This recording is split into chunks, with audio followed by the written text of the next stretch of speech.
girls can you bring? 50. 50. 50 Good. niñas.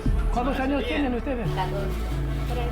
Dale. Yo no he hablado. Le dije $1,000. O más. O más.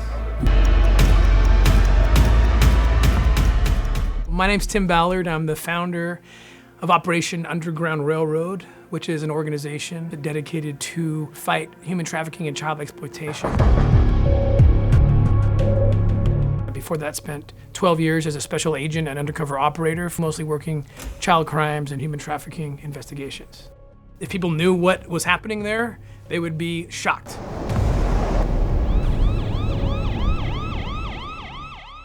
Obviously, I have a lot to say about border politics and the trafficking of children and what's happening to the children that are being smuggled and or trafficked into the United States. The United States is generally acknowledged as the #1 consumer of child rape material, child exploitation material.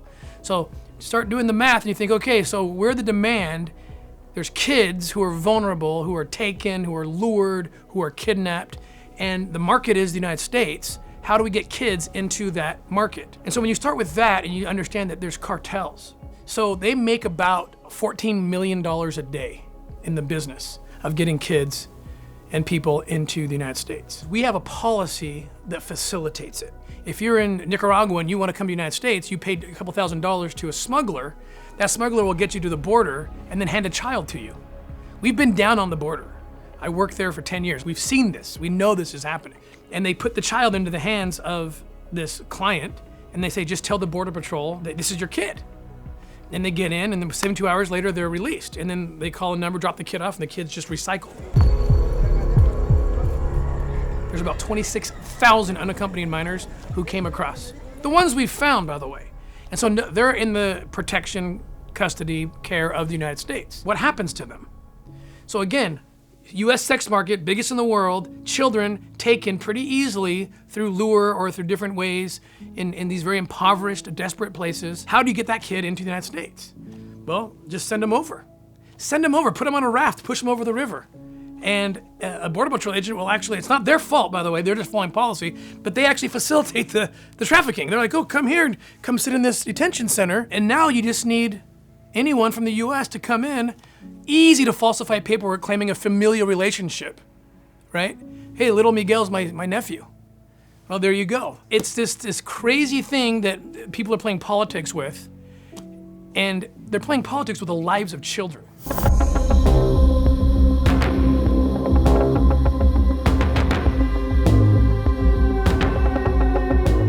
I was asked early on to work in the child crimes and the trafficking unit, early 2000s. It was new to all of us. And I started looking at cases dealing with child exploitation material. And it was just in abundance. And so many of the kids were in locations we couldn't identify, many foreign produced, and how could we ever find them, right? And there was a case that broke me. It was 2006, when one of the children that I had seen in the video we found coming across port of entry. The guy's name was Earl Buchanan.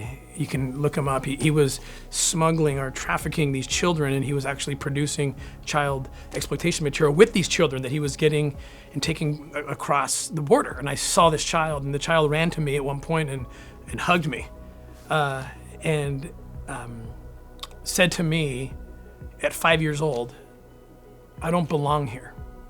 And his perfect English was almost shocking to me because I thought he would speak Spanish. His perfect English because he's been basically raised by this monster who had him since he was a baby. And I thought, this is what I will dedicate the rest of my life to doing, is trying to find these children who are being exploited and who are being trafficked. About that same time, the US changed its laws, which allowed for the first time US agents to go overseas, investigate sex tourists, and hold them accountable overseas for raping children as if they committed that crime on US soil. I was put on many cases internationally.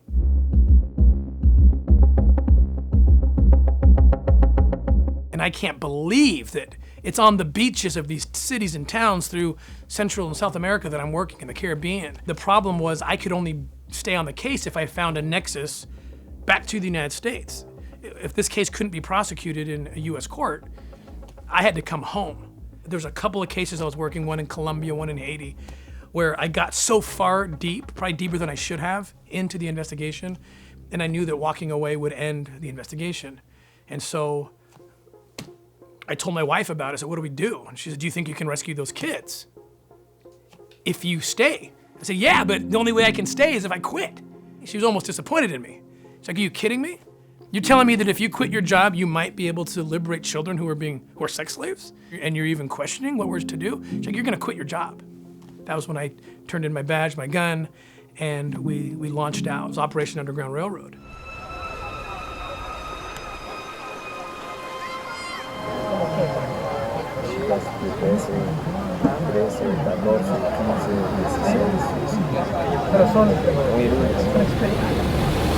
So we went in and did these 2 operations and rescued over 100 women and children on that Colombia operation. And then in Haiti, there was another case that we found this group of 28 children who were being sold out of a false orphanage. We busted that place up, got those kids out, and actually my wife and I adopted 2 of those children who have been home for 3 years now with us. And they're a reminder to me of every day of why we do what we do. When I can see the happiness of liberty on their faces every day, knowing what the trajectory of their life was actually heading to otherwise. And that's what keeps me personally motivated to keep up this fight. And today we're in 26 countries, when most of the states in the United States supporting our amazing law enforcement here as well, to fight human trafficking and child exploitation.